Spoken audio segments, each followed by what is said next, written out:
अहम खबर शामिल करते हैं। खादिम हुसैन रिजवी को हिफाजती तहवील में ले लिया गया है। वजीर इत्तलात फवाद चौधरी ने तस्दीक कर दी। ट्वीट किया कि तहरीक लब्बैक मुसलसल अवाम की जान माल के लिए खतरा बन गई है और मजहब की आड़ लेकर सियासत कर रही है।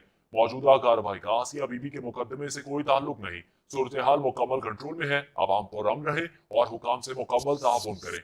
इस कार्रवाई की जरूरत तहरीक लब्बैक के 25 नवंबर की एहतजाजी कॉल वापस न लेने की वजह से दरपेश आई।